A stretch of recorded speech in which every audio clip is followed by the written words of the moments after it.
Why is there so much panic and tension in our world today? There are probably lots of explanations, but Michael Brennan Doherty puts his finger on our smartphones.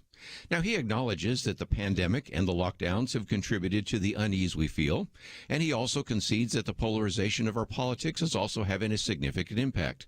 But he goes on to explain that the smartphone is a novel substance in our environment. He believes that it is inducing people to have a kind of low-level panic and paranoia, especially in conjunction with social media. Now, much of the impact, he believes, is physiological. For example, the smartphone uses a small, backlit screen that emits blue light. There's quite a bit of research that documents the effect of blue light on circadian rhythms that are an important part of our sleep. In fact, blue light apparently suppresses the secretion of the hormone melatonin. Another physiological factor is the posture many have while holding a cell phone. People spend time with their shoulders falling forward, hunched over with a sunken chest, and head tilted downward. This apparently dramatically increases the release of stress hormones. He also provides some documentation on brain activity. For example, online gamers show gray matter atrophy in the motor areas of the brain. This can have a negative impact on impulse control, on planning, and on organization. Add to all of this the reality that social media can leave typical users nervous, frazzled, and overstimulated. The physiological factors coupled with the electronic stimulation may explain so much of the tension we feel in our society today. So I think it's time for us to consider a digital fast. Turn off the phones. Log out of social media. I'm Kerby Anderson, and that's my point of view.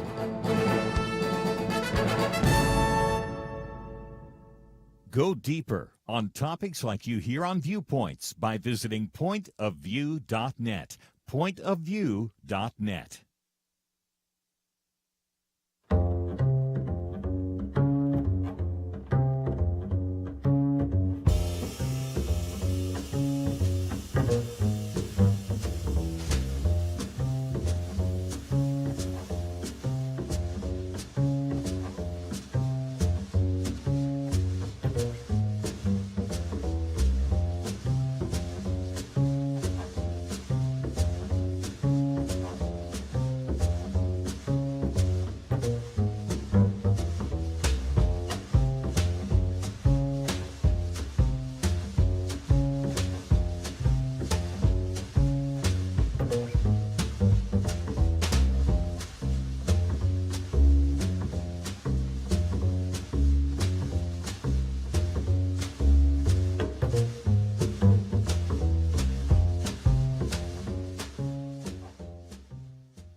You're listening to Point of View, your listener-supported source for truth. Back once again, if you'd like to join our conversation, 1-800-351-1212. This first article is by Jonathan Turley, as we've said before, hardly a fan of Donald Trump. He is a professor of law at the George Washington Law School, and I love how he says this. What do impeachment and the Philadelphia Eagles have in common? Because there have been some people that have alleged that the Philadelphia Eagles tanked their season this last year so they would have a greater opportunity to be higher on the draft. I won't even get into the political aspects of that or the sports aspects of it. But he says in some respects it feels like they were kind of tanking. And one example of that, which we want to talk about just for a moment, is what's called a snap impeachment. And he says, in the last impeachment, I criticized the House leadership for impeaching Trump on the thinnest record in the shortest time in history.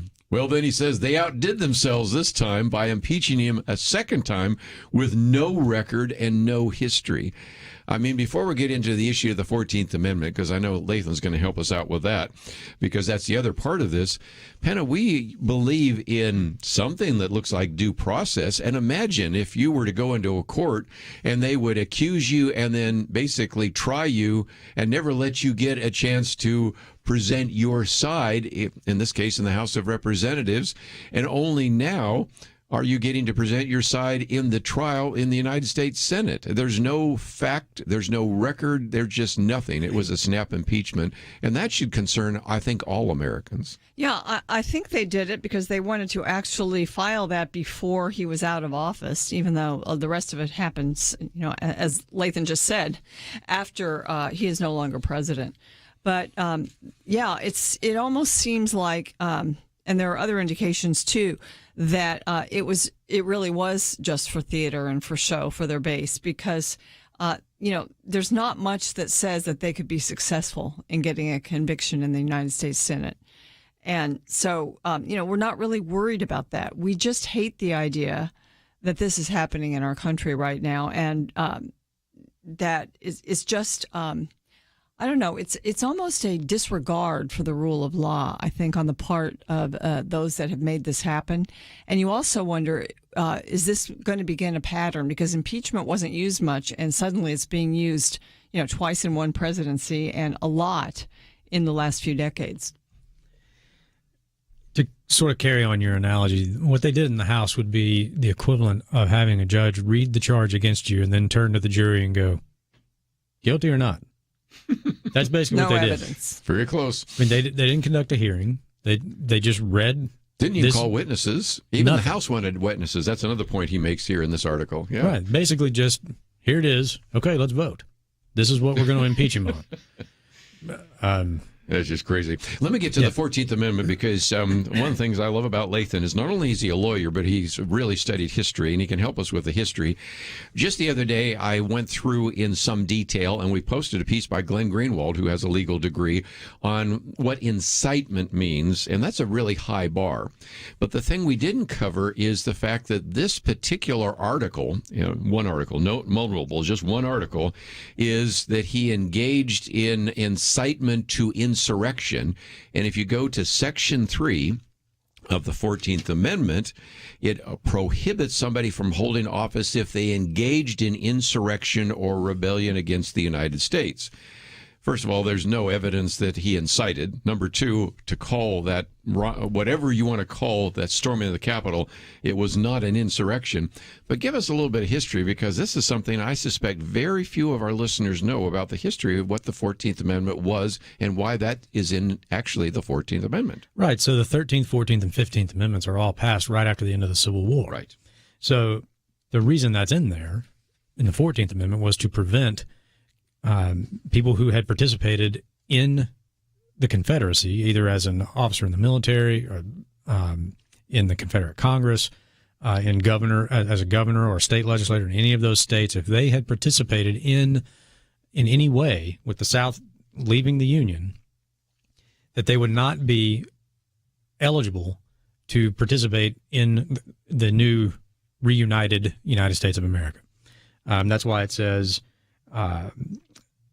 I'll just read it real quick. No person shall be a senator, representative in Congress, elector of president, vice president, hold any office, civil or military, under the United States or under any state, who, having previously taken an oath as a member of Congress or an officer of the United States or as a member of a state legislature or executive or judicial officer of any state to support the Constitution, shall have engaged in insurrection or rebellion against the same.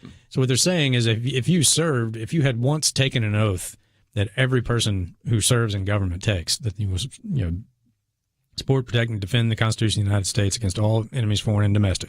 That's the oath everybody died. It was part of the oath I took as a city councilman. Yes. Okay. What this was saying right after the Civil War is, if you once swore that oath and then you seceded and participated in this rebellion, then now that the North has reconquered the South and reunited the country, you will not be able to participate in this government again, because according to this, you basically have proven you can't be trusted to uphold the oath. Now, it does say there, right there at the end, but Congress may, by a vote of 2/3 of each house, remove such disability. So later on, if somebody, I guess had proven that they could be trusted again and wanted to serve in the new government, 2/3 vote of both houses could remove that disability from them, and they could go. Yeah. They could go serve. So it's very obvious the way it was written was to deal with former Confederates. Yeah, the whole issue of Reconstruction. And if Robert E. Lee, let's just pick that one out of the hat, said, I would like to serve as a member of Congress, they could vote 2/3 to let him serve. Otherwise, because he was the leader of the Confederacy and the Army, he could not. And that's what that's all about. And then to go and to reach into the 14th Amendment and use that to say that now disqualifies former President Donald Trump is really kind of historically inaccurate. Is that fair? It's not only fair, it's generous. And just because I'm a history nerd and I can't help myself, Robert E. Lee, who you mentioned, was granted U.S. citizenship posthumously almost 100 years after the Civil War. Yeah.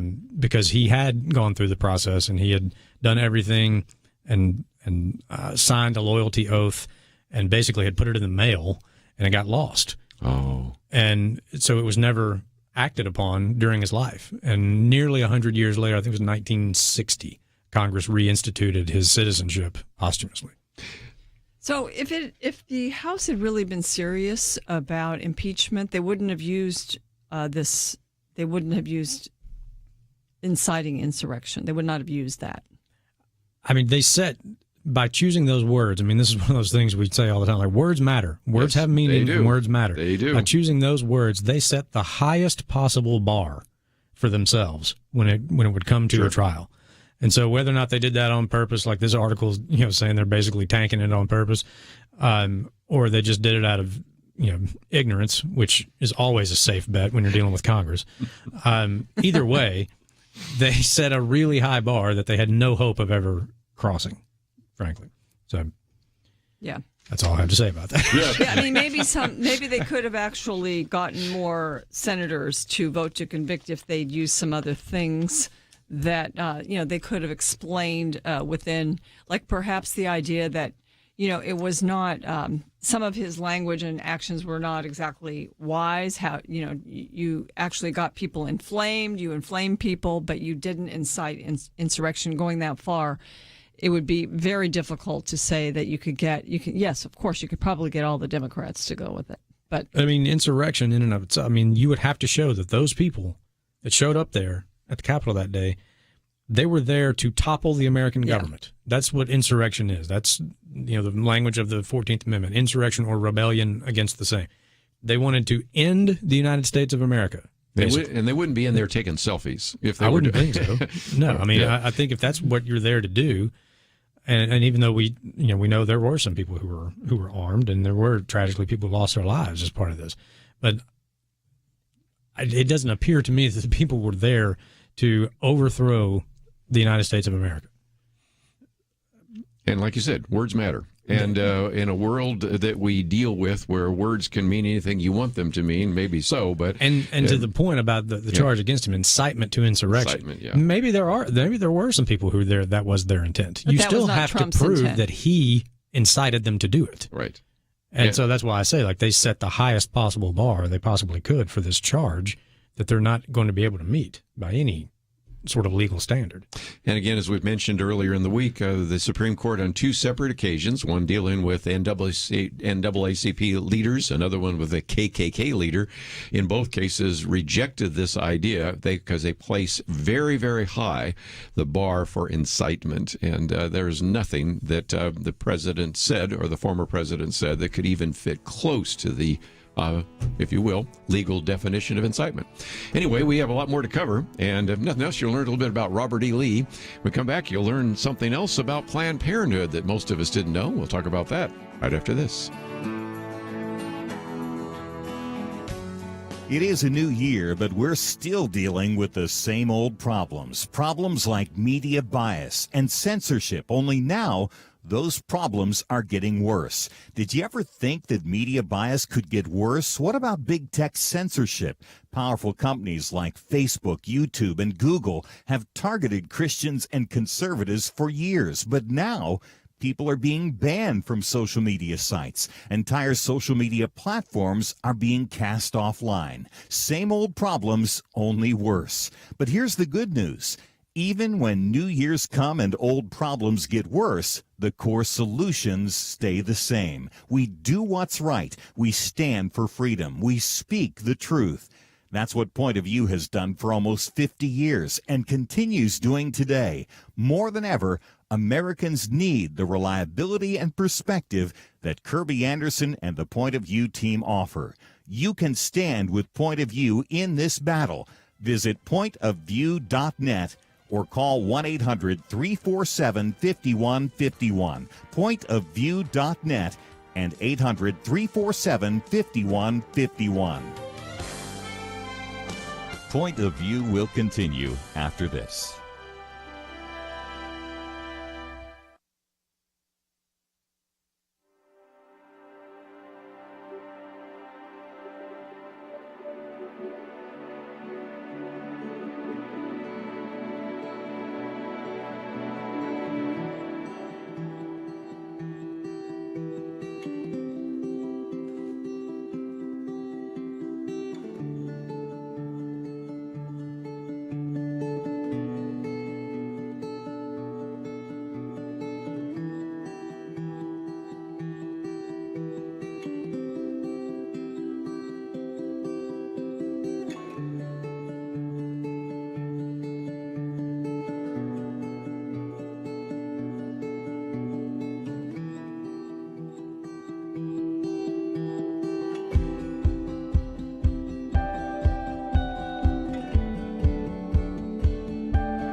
You are listening to Point of View. The opinions expressed on Point of View do not necessarily reflect the views of the management or staff of this station. And now, here again is Kerby Anderson. Back once again, if you'd like to join the conversation, 1-800-351-1212. Earlier in the week, we did encourage you to take action. Just wanted to mention that, and we'll probably talk about it a little bit more later, but we still have our take action item, and it has to do with H.R. 1, the For the People Act, and this would allow for same-day registration, automatic voter registration. It would expand dramatically the idea of vote harvesting. It would essentially, effectively, over time, undo and completely remove voter ID. What could possibly go wrong with all of that? So, again, we have made it very easy for you to contact your member of Congress. I suspect many of you have already done so. And so all you have to do is go to the website, pointofview.net, or even respond to the email we sent out just the other day. As you do so, the first question to ask you is, of course, what is your zip code? And if you put that in there, then it will most likely give you the member of Congress. In a few cases, we'll need your address because sometimes there is more than one member of Congress in a zip code area. And then even if you don't know who your member of Congress is, you can tell them that you think this H.R. 1 is a really bad idea. And Penna, just before we get into the next article, I mentioned this last year that the For the People Act was passed by the House of Representatives. This year it's called For the People Act 2021. Now, Nancy Pelosi doesn't have as many Democrats under her as she had before, but it's still at least a possibility that after all that we've been through in the 2020 elections, this taking us in the wrong direction and taking some of the things that people have been most concerned about and institutionalizing that make this even more dangerous, and all the more reason why I think you should let your representative know what you think about it. Well, they call it For the People Act. It's really for all the people who aren't conservative act, because it really does solidify a lot of the tactics that the left used in this previous election and that they've been ramping up on for a long time. And it codifies them into law. You've got mail-in ballots, which we know is ripe for abuse, and so much more. Really, if this passes, it's H1 and S1, using that first bill of the session for that priority shows how important it is to the left and to the party that's actually introduced it. It's one of those situations where we have to just get all hands on deck to stop that, because the right will never have power again. It will be the left. This ensures that the left really has all the reins of control in so many ways. And so I think that this point of view, I'm looking for mine because I made a copy of it. It was so concise and clear about what this entails. It's at pointofview.net, and then you can get your member of Congress to understand how you want them to vote on this. It really has to be stopped. I do wonder whether it's even constitutional. I'll turn to my lawyer friend here for just a minute, because if I read the Constitution correctly, it seems to me that the states have the responsibility of an election. We don't really have a national election. We have 50 state elections and the District of Columbia that then create a national one. And this one is an attempt, it seems like, almost to try to federalize all of these state elections. I think you're exactly right, and that's why it is unconstitutional. And so, if they do, by hook or by crook, get this passed, it should be challenged in court immediately. I mean, if people didn't learn anything from the last election cycle, the time to challenge changes to the apparatus of voting is before the first vote is cast. Right.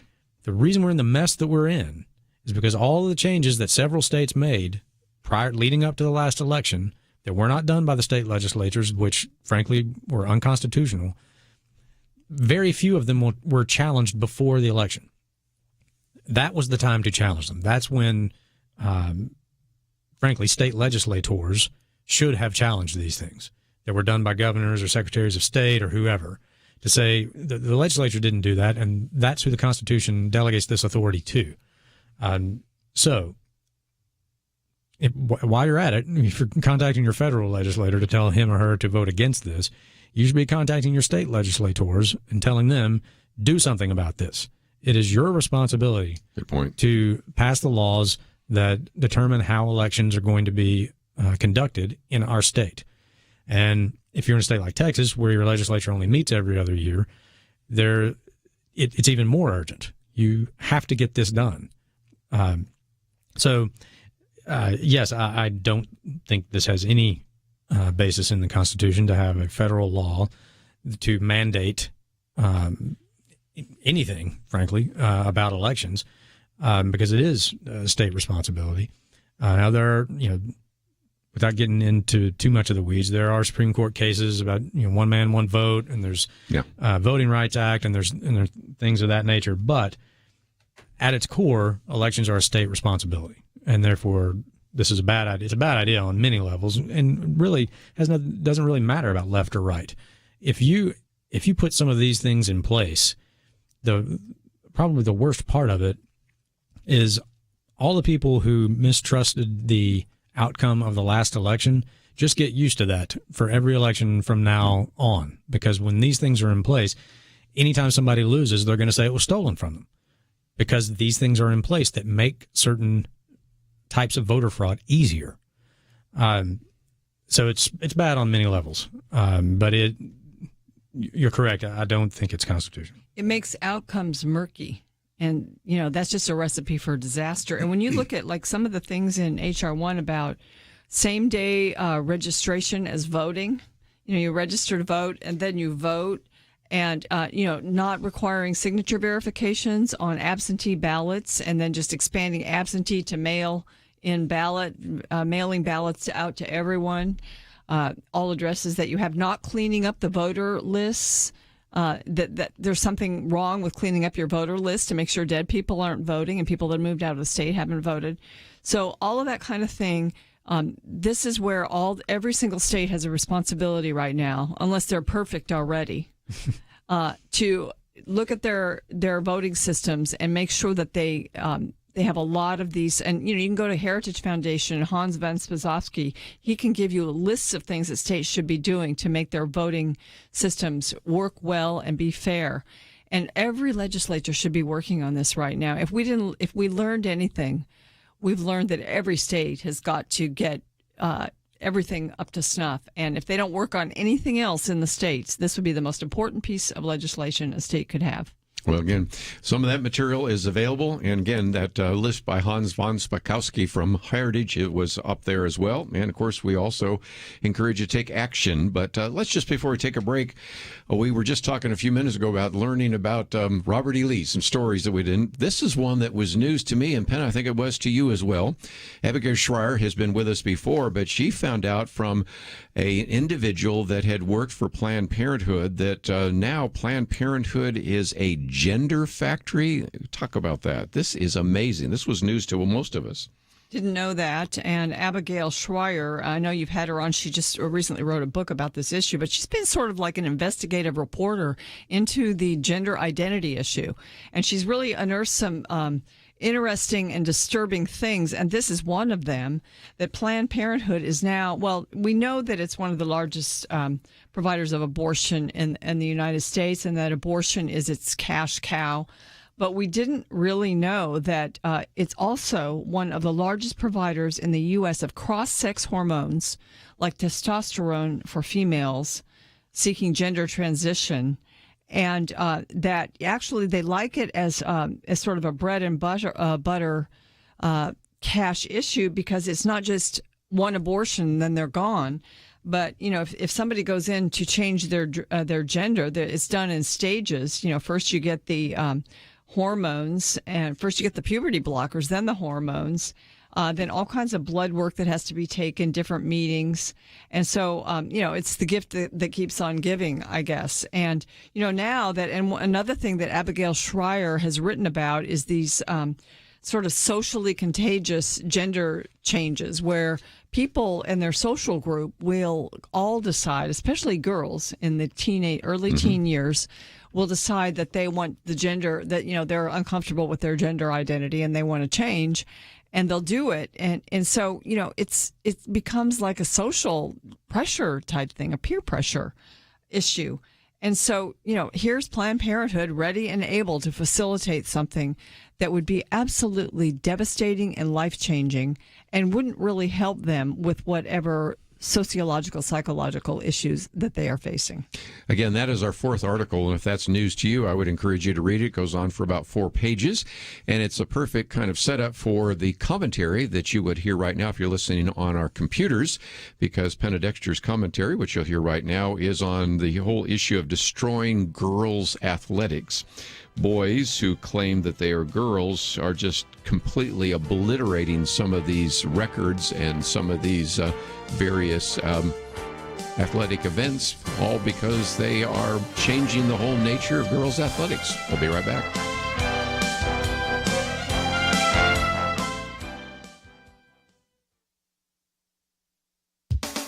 On his inauguration day, President Biden issued an executive order that could spell the end of women's athletics. The order directs federal agencies to interpret existing anti-discrimination law in a manner that removes the protection Title IX of the U.S. Education Code affords to women participating in competitive sports. The issue is festering in certain states, notably Connecticut, where 4 accomplished female athletes have repeatedly been losing track meets to biological males who identify as females. They have filed suit in federal court against the Connecticut Interscholastic Athletic Conference and 5 boards of education across the state. The president's nominee for Secretary of Education is Miguel Cardona, whose latest job was as Commissioner of Education in guess what state? Connecticut. In Mr. Cardona's confirmation hearing, Kentucky Senator Rand Paul brought up the demoralizing impact Connecticut's policies are having on girls competing in high school track. Senator Paul wondered, what planet are you from? I mean, to think it's okay that boys would compete with girls in a track meet, and that somehow would be fair. A few states have introduced legislation that would bar transgender females from women's sports. Only one has passed.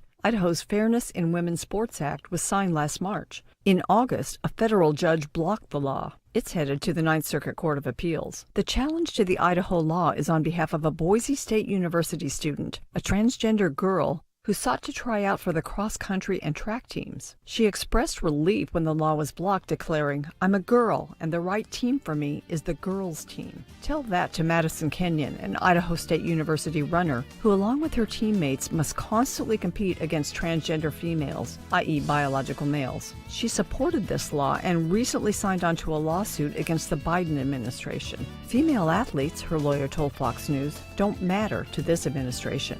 For Point of View, I'm Penna Dexter.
Now, back to Point of View, your listener-supported source for truth. Back once again, we are in studio today with Penna Dexter and Lathan Watts, and our fourth article is Inside Planned Parenthood's Gender Factory, and you can read that. Also, Penna Dexter's commentary, which just aired on destroying girls' athletics. But Lathan, I thought I'd come to you before we come back to Penna for just a minute, because you pointed out something which is another eye roller, and that is there's a gender counselor in this 4-page article. And you pointed out something I kind of missed, and that is the qualifications for this gender counselor are? That he or she, and forgive me because I don't really remember, but he or she is himself or herself transgender. That's the qualification. No medical training, no psychological training of any sort. That, according to the author of this article, was the person who was counseling these kids coming in seeking help for transitioning or whatever. That was the qualification. And then apparently they would send out for like a rubber stamp of approval from a psychiatrist or a psychologist or somebody, and then immediately put them on either puberty blockers or hormone therapy or whatever.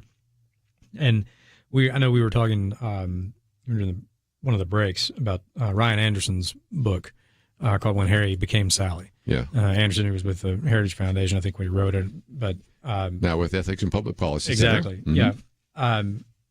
And that book shocked me as well as this article. I hadn't heard that Planned Parenthood was involved in this, but the thing about his book that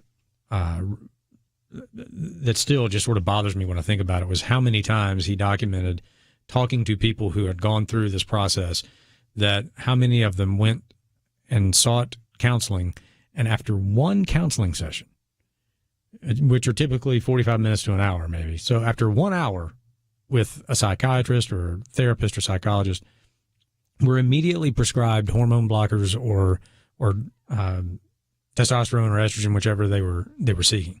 So you talk to this kid for an hour and make a life-changing decision to start this sort of thing. And it's really a solution looking for a problem, or it's looking for the wrong problem. Right. What you should be helping that young man or young woman with is their discomfort with their own sex. Mm-hmm. When that girl comes to you and says, I just don't want to be a girl, I think I'm a boy, or vice versa, the true help they need is to accept the fact that they are a girl. Yeah. Because no matter how many hormones you pump them full of or what surgeries they get, it's not going to change. You have too much trans regret that has been documented time and Absolutely. time again. Yes. That's why the suicide rate amongst transgenders is so high. Another thing that Anderson's book points out. Well, the other part of this is the harm that's done with the drugs that are prescribed, because immediately if you start to give testosterone to a girl, and this is 10 to 40 times what their body would normally have, they start to get the characteristics of a boy, like a deeper voice and things like that. But there's also different cancers and different diseases that can happen, and certainly infertility. And, even if the person never gets any kind of surgery for the change, you are still doing irreparable damage to this child, not to mention the irreparable psychological damage, the missing of a normal adolescent and teenage part of their life, and, grappling with an issue and a problem that should be dealt with a different way, not by giving them these drugs to paper over this. And this whole... It's this push and this rush among this community to affirm. And so when you have the counselor who's already gone through this and they're transgender, of course that person is going to want to bring more people to the table because it affirms what they've done. And so it's so irresponsible by our medical community. And I think, the piece that I did about transgender girls and the harm that's being done to girls that are participating in athletics and, who train and get ready and they have, a sport, and often it's an individual sport like track or cycling or whatever.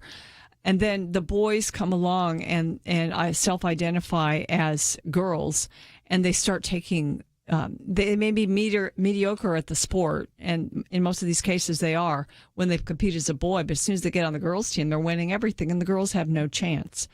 And so, that harm is bad, the physical harm that takes place, and it just shows that we don't have the well-being of our next generation at heart when we're implementing these ridiculous agendas, and we ought to be paying attention. The feminists worked hard to get opportunities for girls in athletics, and that's being wiped out. As a matter of fact, if you really look at the transgender agenda and the ability for boys to say they're girls and to be treated that way, to be able to go into the locker room, the bathroom, whatever, you're erasing girls. You're actually erasing what it is to be a female. I mean, I saw a recent article this week about this was from the UK, where nurses were advised to swap words such as breast milk. Yes, I saw that. For other words like human milk, because you don't want to take the man in there who somehow got something on his chest to say that he's breastfeeding. You don't want to make him feel that he's lesser of a quote-unquote woman. Called them chest feeders at one point. I mean, just some of the phraseology, which again, Lathan is shaking his head. Once again, we just can't say basic common sense, can we? No, and this is where, we started the show about this is where we have to speak the truth. And as Christians, you speak the truth in love. And I'm the first one to admit I sometimes forget that second part. I mean, my natural tendency is more like a flamethrower sometimes. But this is where you have to lovingly tell that child, you are not a boy. and let me help you deal with your discomfort over this and get you the help that you need. And the help that you need is not to, quote, transition you into a boy. You can't do it. It can't be done. Okay. And then even if I didn't have, deep religious convictions on this issue, just as a writer, the butchering of the English language that is involved in all of this nonsense would be enough. Like chest feeders? Chest feeders. Really? Yeah. Or milk from the feeding mother or parent instead of breast milk. That's incredible. We need to take a break, but one of the things that we also wanted to point you to, we did, of course, point you to the action item, but you also, if you go to the website right now, see that we have a thing that says media bias and big tech. And we're going to be talking about this next hour because Lathan has written a very good piece on this idea of truth and the fact that they're now talking about a reality czar. And really, if nothing else, free society requires free speech. And yet what we're happening right now is half of the country is being censored. We see the cancel culture unfolding before our very eyes. We know that a lot of these big tech companies like Amazon, Facebook, and all the others are run by people that don't accept our viewpoint and are liberals. And the platforms that they have, which are essential to free speech, if nothing else, are oftentimes trying to purge conservative voices and ideas. So if nothing else, one of the things we want you to consider doing as you receive this appeal letter that we sent out is to join with us. And we've also given you that opportunity to join with us on the website, pointofview.net. There's a place where it says media bias and big tech, says donate now.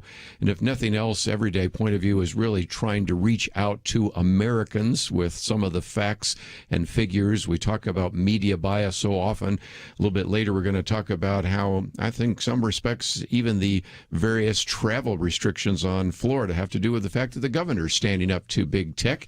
Earlier in the week, we talked about some of the material by Rachel Bovard. And so if you want to join with us, let me encourage you to go to our website, pointofview.net. You can certainly do that. Or, of course, you can give by phone. That number is 800-347-5151. And again, it's 347-5151. We'll be back right after this. It is a new year, but we're still dealing with the same old problems. Problems like media bias and censorship, only now those problems are getting worse. Did you ever think that media bias could get worse? What about big tech censorship? Powerful companies like Facebook, YouTube, and Google have targeted Christians and conservatives for years, but now people are being banned from social media sites. Entire social media platforms are being cast offline. Same old problems, only worse. But here's the good news. Even when new years come and old problems get worse, the core solutions stay the same. We do what's right. We stand for freedom. We speak the truth. That's what Point of View has done for almost 50 years and continues doing today. More than ever, Americans need the reliability and perspective that Kerby Anderson and the Point of View team offer. You can stand with Point of View in this battle. Visit pointofview.net or call 1-800-347-5151. Pointofview.net and 800-347-5151. Point of View will continue after this.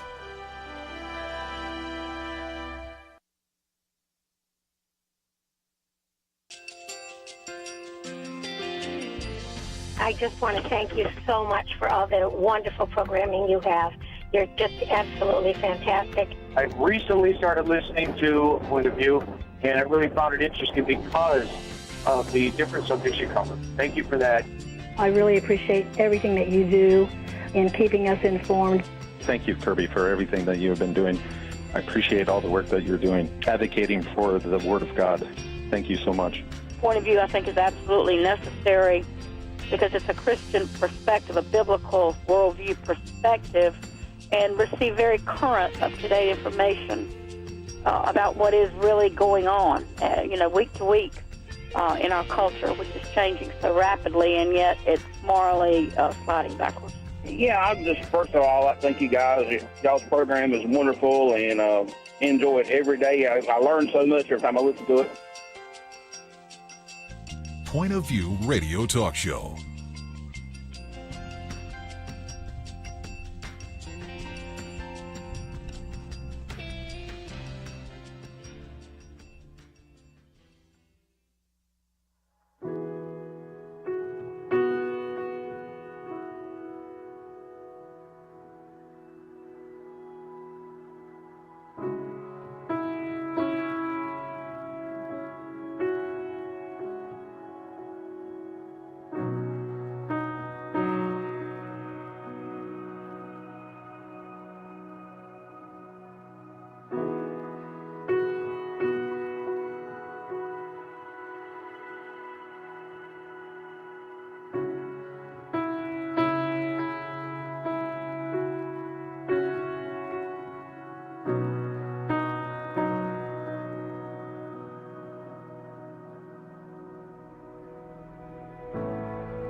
Hi, this is Kerby Anderson. Each day we take on the tough issues and provide a biblical perspective to them. The topics we cover are wide-ranging: apologetics, theology, prophecy, creation and evolution, intelligent design, marriage, family, child-rearing, the millennial generation, trends in society, politics, economics, business, religious liberty, the Constitution, public policy, foreign policy, military policy, tensions in the Middle East, abortion, homosexuality, pornography, sexual ethics, media, technology, history, and America's godly heritage.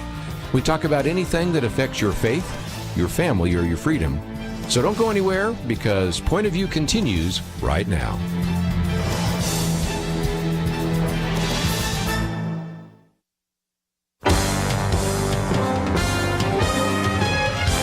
Across America, live. This is Point of View.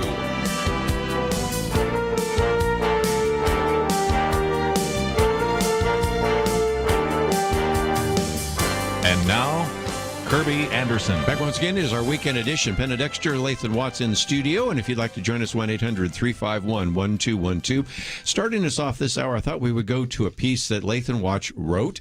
It is in the Daily Signal. In the age of reality czar, preserving religious freedom more important than ever, because it gets us back to the issue of truth. And then I think it brings us into some of the other topics that we'll be talking about this hour. You can get yourself in a lot of trouble, even with big tech and big media, by speaking the truth. You can get yourself canceled, and we've seen the cancel culture on steroids even this week, by speaking the truth. And so, Lathan, if nothing else, I love one of your lines. I'm maybe going to use it in a commentary as well. I give you credit. But apparently George Orwell's 1984 is no longer considered a cautionary tale, but for some it has become an instruction manual. Great line. Thank you.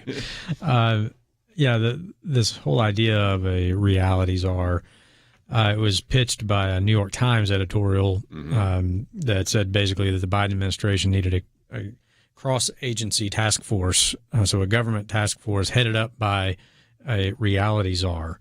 And to me, that just spoke to, this is more symptomatic of a culture that has abandoned the notion of truth than anything else. And, if you go all the way back to Jefferson in the Declaration, he states basically our national birthright as self-evident truths, and that to do that, presupposes that truth exists. And where's that truth found? He calls it nature and nature's God, the supreme judge of the world, our creator. It's like 3 or 4 different times in the Declaration he refers to God. And excuse me, even if you were approaching this from a non-religious point of view, the concept of truth, really the only way it makes sense is if there is a God. Because if you're going to say that truth is objective, there is one standard by which you can measure everything, and something is either right or wrong, and by that I mean correct, incorrect. The only way that concept holds up is if the source of that truth is this omniscient, omnipresent, perfect being. Right. So that's, and sort of the point of the piece is that's why preserving religious liberty is so important, is because at the heart of religion is man's pursuit of truth. That when man seeks truth, he finds God. And there is the heart of all religion. And therefore, Jefferson and then his protege Madison sought to protect religious liberty, and with the First Amendment, to protect that search that men may go through, and certainly not to compel them to one religion or another, but to preserve their right to do that. And Jefferson wasn't by any stretch the most devout of the founders, but he probably more than any was vehement about protection of religious liberty for that very reason, that at its heart it is both man's search for truth, and it is, he called religious liberty the right of conscience, that you are endowed by your Creator with certain inalienable rights, and government should not get in that space between man and God. And the founders believed that because we were created in the image of God, the first duty of man is an expression of gratitude for that, which we would call worship. And government should therefore never get into that space to tell you how to do that or to force you to do it if you don't want to. But the point of it all is that appeal to a higher power and placing our rights in the same source as objective truth. That's what's at the heart of American exceptionalism. That's what was new about America. Even some of the ideas that they based these founding documents on had been discussed before by people like Locke and Montesquieu and others. But that's what was new here, that we were going to do things a different way here. And it's why our country's been as good as it has been for 240-something years now.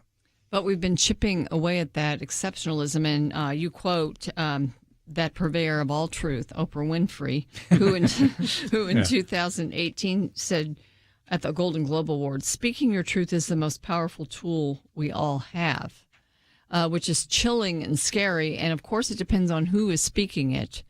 And you also make the point that now with social media, we can find the people that speak our truth, and we can silo ourselves within that tribe and never hear other people's truth, and sometimes never hear the real truth.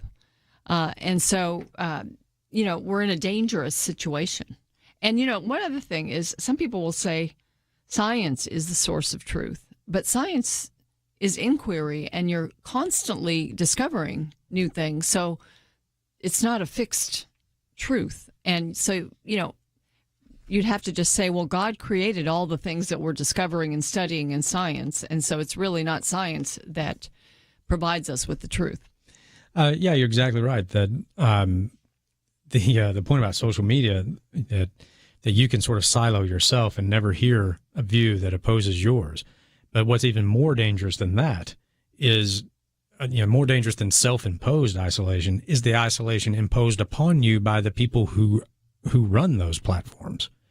That's even worse, because they're now deciding what views and opinions that you will see or not see via technology that was originally hailed as this is the new public square. Well, if it's the public square, then all of these ideas should be open to everybody. And, in a marketplace of ideas, you will determine what is true. And I guess what's so dangerous now is that the views of people who are religious, who come from a point of view that acknowledges God as the source of truth, are often the views that are being canceled. Yes.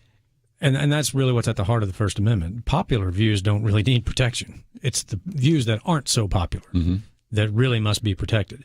And right now, it seems to be traditional religious views on certain issues are the culturally unpopular opinions. But you don't know what is going to be the next culturally unpopular opinion, and it may be one of yours.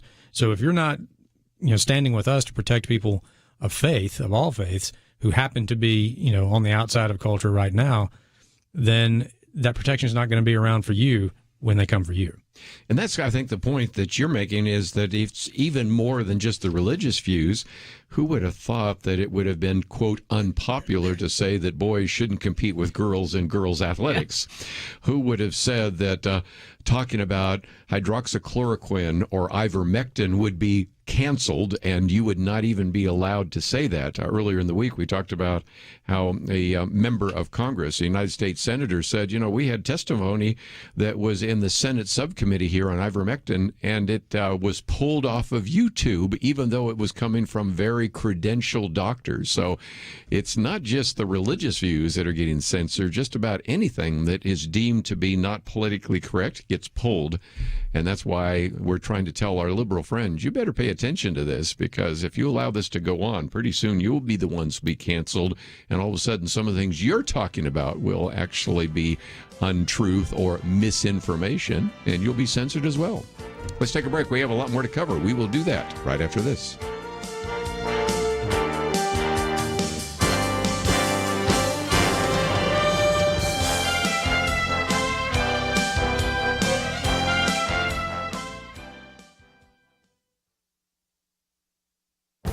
This is Viewpoints with Kerby Anderson.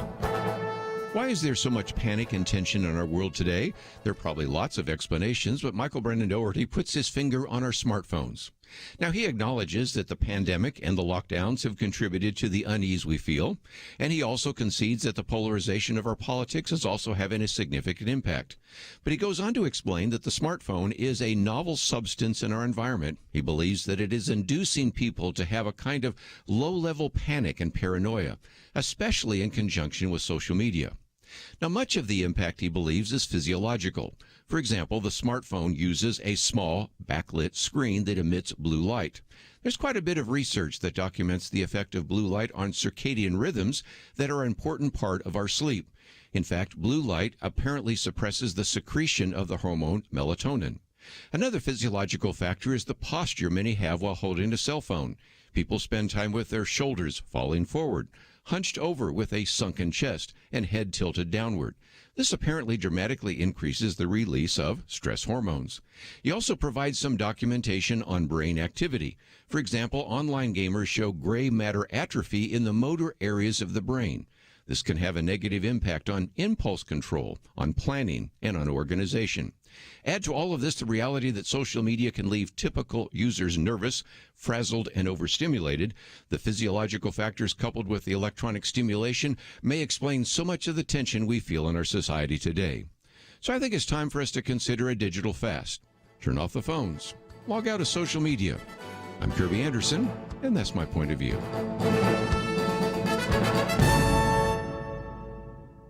Go deeper on topics like you hear on Viewpoints by visiting pointofview.net. Pointofview.net.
You're listening to Point of View, your listener-supported source for truth. Back once again, let me just mention that, of course, we have this very good piece by Lathan Watts, but also, if you want to read a longer piece, and I love to have some of these longer pieces because they get into it in more detail, Charlie Cook, Our Illiberal Moment. But whether you read the long piece, the short piece, or anything else, Penna, let me come to you for just a minute, because this has been a week of the cancel culture.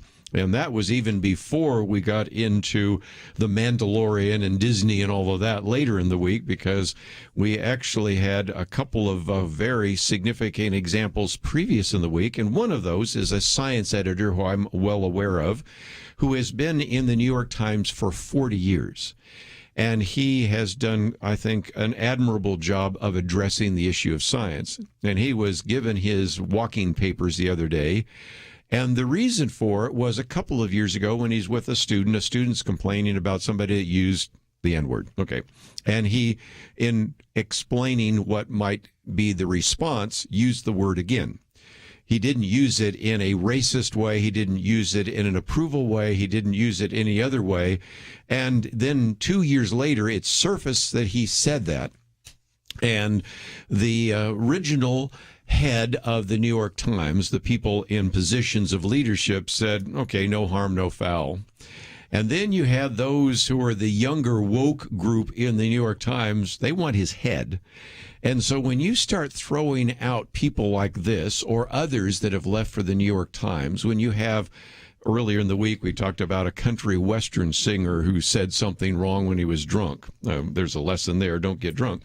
You know, and a couple of others. There's also a country song there. Yeah, there's just, this has gotten out of hand, and you're starting to have more and more of people who were liberals, recognizing sooner or later the left is going to come even for them, and they're in some respects eating their own. And so this whole idea of a cancel culture and just being unable to speak the truth is illustrated by these two articles, one by Lathan, one by Charles Cook, and it's an illustration of kind of the theme of the moment that we need to address here from point of view.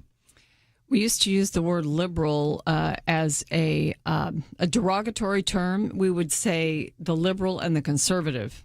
But now I look at liberals, and I feel like liberals almost encompass conservatives, because at least liberals, and really liberalism, describes the ability to expand your view of ideas and encompass ideas that are not your own.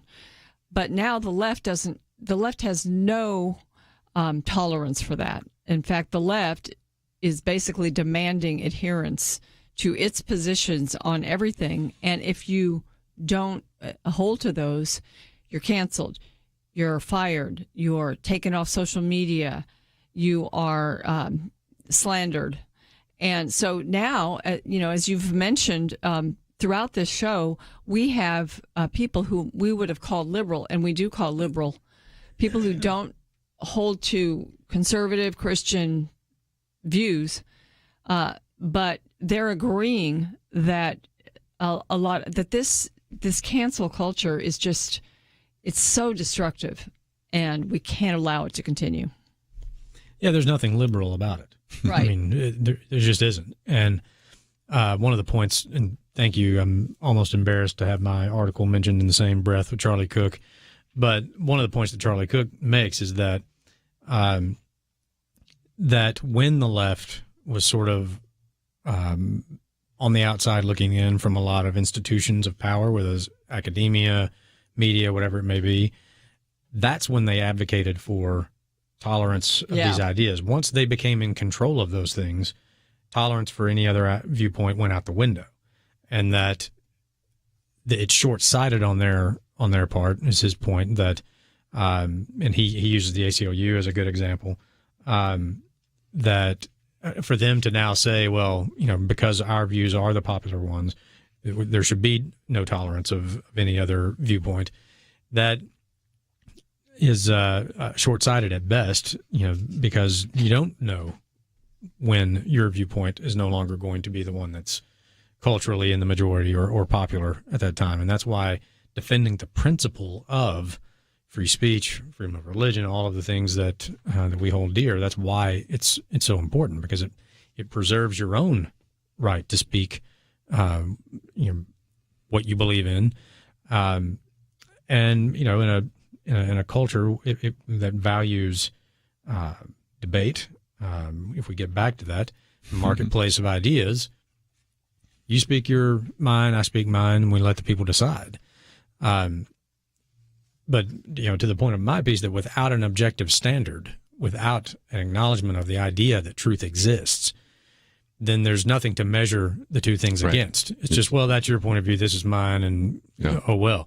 Without that, the only way to settle that argument is with power. Right. And that whoever is in power decides. And that's the reason our elections have become so acrimonious. Right. When you have a government that's now, have people proposing a reality czar to determine what the truth is. That's the danger. Then that's why religion takes on the zeal, or politics takes on the zeal of religion for so many people, because it has replaced actual religion. Mm-hmm. And if you're talking about whoever wins gets to decide what is true and what isn't, well, that's why people react the way they do when elections don't go the way they want them to.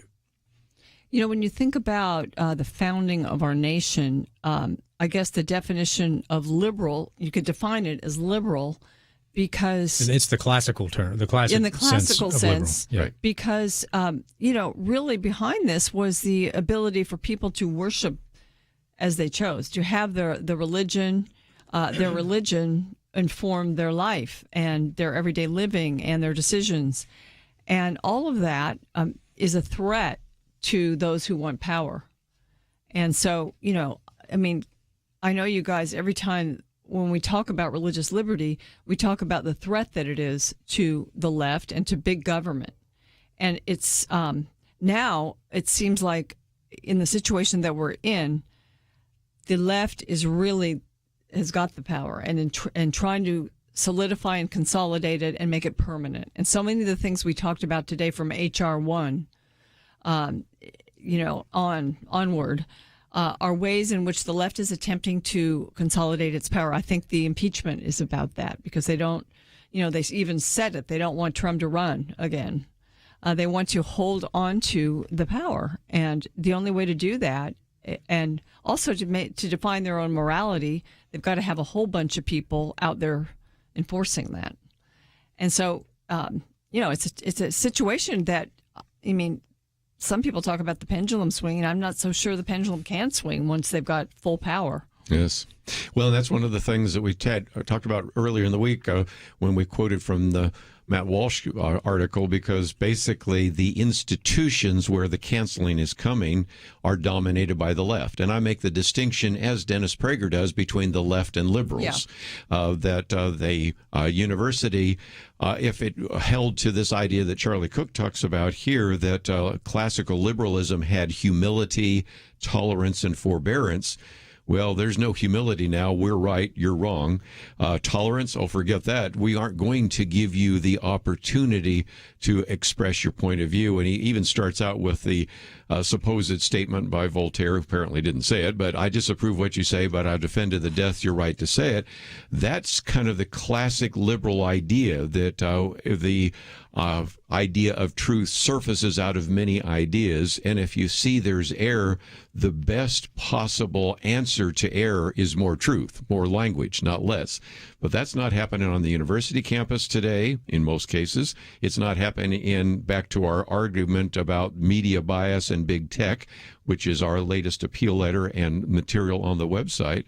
And it certainly isn't even really happening in the entertainment era, because all of a sudden you have one of the principal characters in The Mandalorian, and Gina Carano, and she said something that's really true, and she gets pulled by Disney. And so, again, this is the game that's getting played right now, and the need for us, back to what you're talking about, Lathan, if we don't have a standard of truth, then it's your truth, my truth. That sounds real tolerant, but it isn't, because I can't let your truth be allowed, so I'm going to censor you.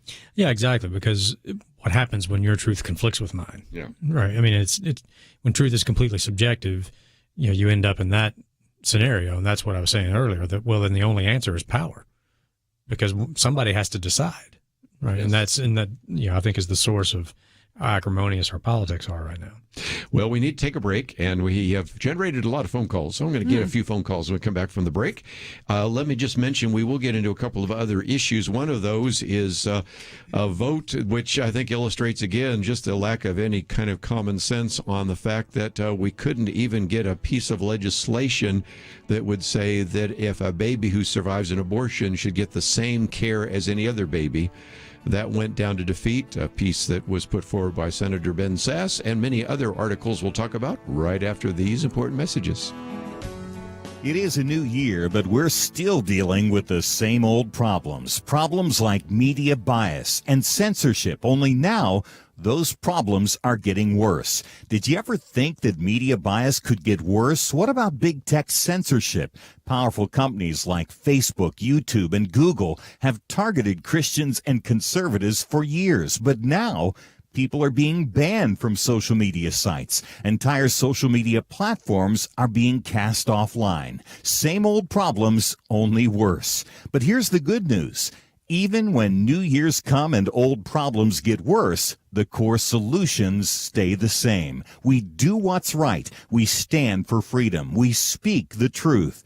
That's what Point of View has done for almost 50 years and continues doing today. More than ever, Americans need the reliability and perspective that Kerby Anderson and the Point of View team offer. You can stand with Point of View in this battle. Visit pointofview.net or call 1-800-347-5151. Pointofview.net and 800-347-5151. Point of View will continue after this.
listening to Point of View. The opinions expressed on Point of View do not necessarily reflect the views of the management or staff of this station. And now, here again is Kerby Anderson. Back once again, if you'd like to join the conversation, number calls on the line already, but you could join us as well. 1-800-351-1212. Penna Dexter, Lathan Watts, and let's head out to New Mexico first. KTGW. Frank, thank you for joining us today. Hello, Kerby. How are you? I'm good. What would you like to add to our conversation today? Well, I'd like to say that there's a lot of good people out there who need to keep on telling the truth. God will honor that. And what I want to say is, look, they might get censored, but inevitably Facebook and big tech and big media are going to censor a lot of people. And it's going to be to where there's going to be a division. There's going to be those who stay on Facebook who aren't censored, who can fight amongst themselves, and Facebook is going to lose a lot of business. The more they keep censoring people, the more business they're going to lose, and they're not going to like it. But I just want to tell the people out there, stay truthful, stay honest. Keep on saying truthful things on Facebook. Get censored. Try to get censored by being honest. God will honor that. And inevitably, I believe that they're going to want you to come back, because there's a lot of good people out there, a lot of good, honest people. Do you see what I'm trying to say? We're going to have a division to where it's going to be divided.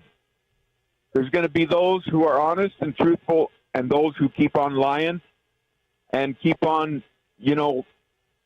saying lies. And I got to say, mostly Democratic.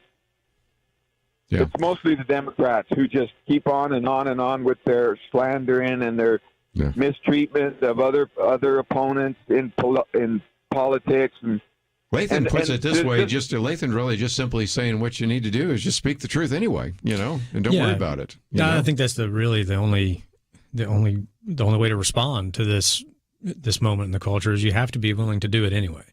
One thing to keep in mind, especially with Facebook and Twitter, because to a point I agree with Frank that people will leave those and go elsewhere, and that's sort of the market response, the free market response to that sort of thing.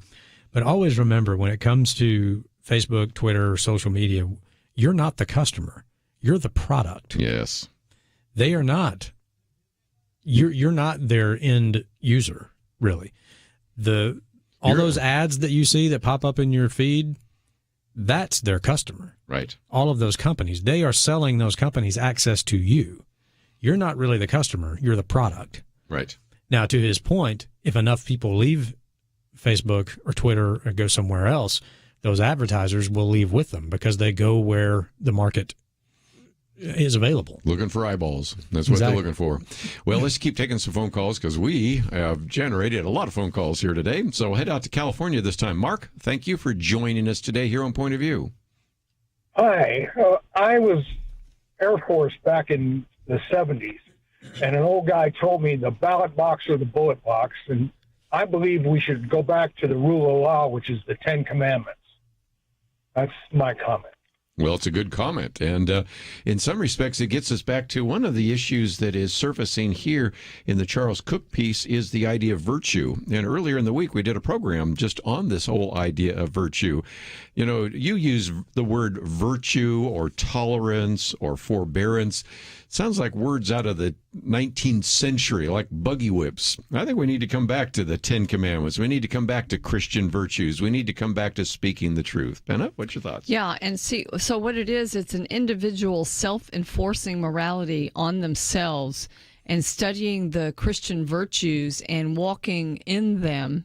It's a decision made by the individual, and to the extent that these people don't learn these things anymore or they don't practice them, then you need an enforcer of morality to come from the government. And so, when Mark's talking about the guns, you need more law enforcement. You need more government and bureaucracy to keep order because people are not able to govern themselves. And so back in the beginning of our country, we relied on that virtue for self-government, but increasingly, especially as it's squeezed out and people don't study it anymore. And I think in a sense, the church could pick up that banner and begin teaching the virtues. I know my church teaches virtues in a year-long class every year and has for like 20 years, where it's the women in the church that actually take this course. But, hundreds and hundreds of women have been trained in the virtues. And so, they were doing it with the middle school kids. And this type of thing makes good citizens. It's just that it's either being neglected or it's being forced out of existence from the cancel culture or from other methods. And that was the founders' intent for public education. If you go back and look at the Northwest Ordinance, when we were settling the Northwest Territories. Right. So one of the first acts of Congress, and it says in there, and I'll do my best to quote it, I may miss a word or two, that religion and morality being necessary for happiness and good government, a system of public education shall be established. That was the point of public education, was to teach these virtues. Right. That and many of them cross several different types of religion. This is not about teaching a religion. That's the Establishment Clause of the First Amendment. But Adams said it best, that the Constitution was intended to govern a religious and moral people. It is inadequate to the government of any other. Because, just like you said, without those things, if each man is just free to do whatever's right in the sight of his own eyes. You can't get enough police officers on every street corner. No, exactly. And the strong will oppress the weak.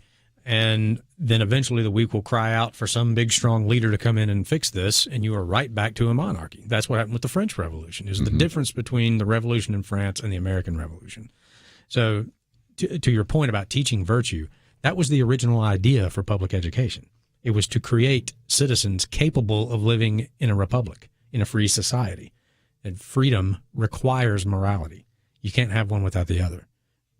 Let me just mention that Tuesday we did have Gary Thomas on, and his book, The Glorious Pursuit, is all about virtue. And as a matter of fact, I thought it was so good that I'm going to teach some of it in my Sunday school class this Sunday. So again, just another resource that you might want. Let's see if we can get to one more call here. Let's go to Wilbur in California, KNLB. Thank you for joining us today. Oh, thank you. I just wanted to share scripture in Romans, the 28th verse. First chapter, 20th verse, it talks about liberals in the last days, men and women. Lesbians are mentioned first in there, then men doing the same kind of thing as lesbians. But it talks about the liberals in the New Testament, and it says, the 28th verse, even as they did not to retain God in their knowledge, God gave them over to a reprobate mind to do those things which are not convenient. So it's prophetic, it's prophecies in the last days of how the world's going to be and stuff. So I just wanted to share that. I think it was a good one to share. And again, all of Romans 1 is about the fact that we really live in a world where God has demonstrated that he exists in the creation. And since it's Darwin Day today, this is not only the birth of Charles Darwin, but of Abraham Lincoln. I like to talk about Lincoln's birthday, not Darwin Day. But you can see what Darwin Day and Charles Darwin did, because it tells us that indeed, as we see the creation, there's evidence for God, but they suppress the truth in unrighteousness, and professing to be wise, they became what? Fools. And so in some respects, I thought it's very appropriate that Wilbur talked about that today here on Point of View. Wow, that sounds like a good show. And people should know they can actually go back and listen to shows very easily by going to pointofview.net and clicking on shows. What's the guest's name again? It was Gary Thomas, and that was on Tuesday. In case you want to learn some things about virtue, there are many good books and articles and things on that regard as well.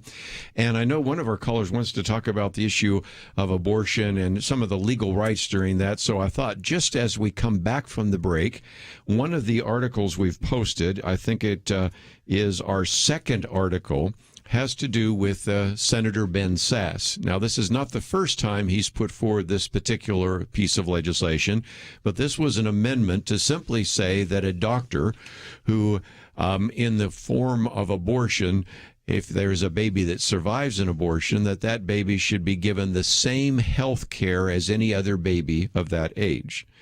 Now, that is, I think, not really even abortion. It's really infanticide. If you had a baby born and you just set it aside and let it die, we would consider that to be infanticide.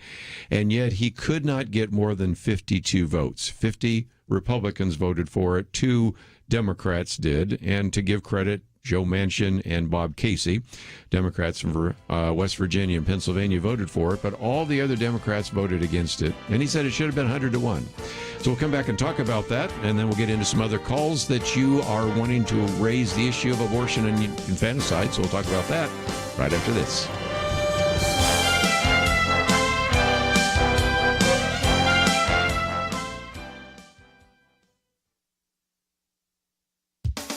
On his inauguration day, President Biden issued an executive order that could spell the end of women's athletics. The order directs federal agencies to interpret existing anti-discrimination law in a manner that removes the protection Title IX of the U.S. Education Code affords to women participating in competitive sports. The issue is festering in certain states, notably Connecticut, where 4 accomplished female athletes have repeatedly been losing track meets to biological males who identify as females. They have filed suit in federal court against the Connecticut Interscholastic Athletic Conference and 5 boards of education across the state. The president's nominee for Secretary of Education is Miguel Cardona, whose latest job was as Commissioner of Education in guess what state? Connecticut. In Mr. Cardona's confirmation hearing, Kentucky Senator Rand Paul brought up the demoralizing impact Connecticut's policies are having on girls competing in high school track. Senator Paul wondered, what planet are you from? I mean, to think it's okay that boys would compete with girls in a track meet and that somehow would be fair. A few states have introduced legislation that would bar transgender females from women's sports. Only one has passed.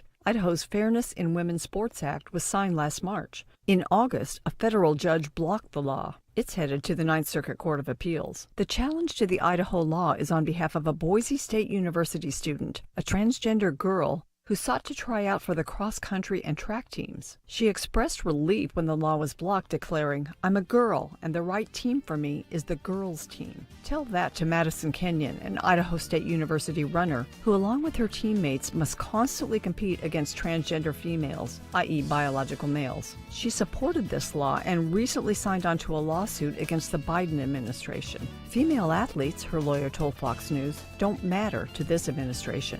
For Point of View, I'm Penna Dexter.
Now, back to Point of View, your listener-supported source for truth. Back for a few more minutes. We'll see if we can get another phone call in. But just before we do so, Penna, one of the articles we've posted here is just the almost a head-shaking reality that when you deal with something that seems so obvious, you still can't get more than 52 United States senators to say that if a baby is born alive, as a result of a botched abortion, you should do all you can to save its life. And as even people in the Susan B. Anthony list, Marjorie Dannenfelser and others have said, 77% of Americans believe that's a good idea. And it should be 100-0, but unfortunately, you could only get 52 votes in the United States Senate over something as obvious as that. And what we're talking about, of course, is a bill that would protect babies that survive an abortion. And we have the Born Alive Infant Protection Act that was passed, I don't know, almost probably 20 years ago now. But it doesn't have any criminal or civil penalty for doctors. And so it really hasn't done much. And you've got governors in various states saying, even making statements, which are shocking to me, that all the way up to the point of birth, a baby should be able to be aborted, and also that, won't acknowledge that a baby born alive should be protected. Well, that's what a doctor's supposed to do, is save human lives. And so Ben Sass, it was a budget resolution. He proposed an amendment to it that would require that doctors save this baby upon penalty, criminal or civil penalties. And you need 60 votes, of course, to get it voted on, to get it to move forward. And they could only get 52. And it's all Democrats, because the two Democrats actually were exceptions. And that's Bob Casey, who's famously pro-life from Pennsylvania, and Joe Manchin from West Virginia. And, it's a simple issue. And Ben Sass said it very simply. I like it when senators can put things simply. It is a simple issue. Every baby, whether she's born in a state-of-the-art hospital with a NICU unit or whether she's born in an abortion clinic in a strip mall, every baby is born with dignity and created in God's image, and she deserves care. And, it's as simple as that. And that's really what this is. But the Democrats, even some whose heartstrings may have been pulled by this debate, cannot bring themselves to support the protection of human life in this instance. And, that's what you've got to begin to question, what it means to be a Democrat today in America. Yeah, this would seem to be something relatively simple, like you said, in the way that the senator expressed it. But unfortunately, this is one of those areas where political ideology seems to trump reason or science even. I mean, we have so much much to have better a religious view to believe. You in really this. don't. Yeah. I mean, we have so much better technology available to us now than we did at the time Roe v. Wade was decided. And this is one of those areas where I think the law has to catch up with science to say that's a person. It's clearly a person. You can see that person on the sonogram. You can see that little baby laying there. That's a person. I mean, this is not a religious point of view. I mean, the law needs to catch. It's biology, science. right? Yeah. I mean, it's truth. Frankly, the law needs to catch up with the science and the technology that we have, and I think that's what he was trying to do, and he couldn't get it done. Yeah. We always talk about follow the science. Well, there's the science. On a topic related to that, let's go to Oklahoma, KJDR. And Jim, thank you for joining us today here on Point of View. Thank you for taking my call. We're talking about abortion and stuff. I've got a personal story. I have a sister that's 14 years younger than I am, graduated high school in California. Folks gave her a car, sent her off into the wonderful world of hippie. And, 6-8 months later, she came back and said, Dad called me and said, she came home a couple of days ago, but she brought along a little souvenir. Baby? He said we were all right. We got rid of it. Anyway, I'm wondering, this guy was probably a couple thousand miles away. Why is it that the guy basically can walk and the girl takes all the responsibility in most cases? I understand that there's lots of times that the guy will stand by the girl, but too often they don't. And is there any way that they understand you can't either legislate morality, but legality? I mean, this is costing, I don't know what abortion costs and all that kind of stuff. But anyway, what's the legalities of the guy just walking? And part of it is that if you can take it both ways, you have individuals that maybe the unintended father says, I don't want her to get an abortion, he has zero legal rights in that regard. So it works both ways, and there's just all sorts of legal issues that surfaced ever since Roe versus Wade. Well, this may sound very terribly, terribly old-fashioned, but the reason we have marriage is partially to protect women from situations like this. And, when someone makes a decision to have the sexual act and it's not within a marriage, there are consequences. And it's really sad as it is and difficult as it is for the woman who finds herself pregnant. There's really no legal way for her then to command the financial support of the father. So, it goes back to the decision that you make about your sexual activity or your cohabitation or whatever, because all those actions, they simply have consequences. There are consequences, and it used to be that people would say, well, it was a shotgun marriage, and go and get married, but that's not the case. Anyway, I think you raised some really good questions, and it just, again, the legal technicalities that have surfaced with a decision that came down from Roe versus Wade. But I did want to at least feature Ben Sass. I appreciate the fact that he keeps trying to bring a little common sense into the United States Senate, and we just simply don't have it today. But just before we go, Lathan, I want to mention the fact that one of the things that we encourage people to do is sign up and go and learn a little bit about FirstLibertyLive.com. You just did one the other day on packing the court, the Supreme Court, and went into a whole lot of history. And that's something that if they didn't have a chance to sign up for, they can still go back and watch, can't they? They can. You go to FirstLibertyLive.com. So that's a little bit different than our normal, our home webpage. But FirstLibertyLive.com is where a lot of our content that we produce ourselves is going to live from now on. If you want information about the cases that we're involved in, how to get in contact with us, if you need help, all of that is still at firstliberty.org. That's our main website. But First Liberty Live is really about, as I said, our in-house produced content. And so there's a video you can watch right now, First Liberty Live, discussing the issue of court packing. There are others where we brought in special guests, for interviews. I think the week of the Super Bowl, we had Brent Jones from the San Francisco 49ers that came in to talk about the first post-game prayer huddle between 49ers and the Giants.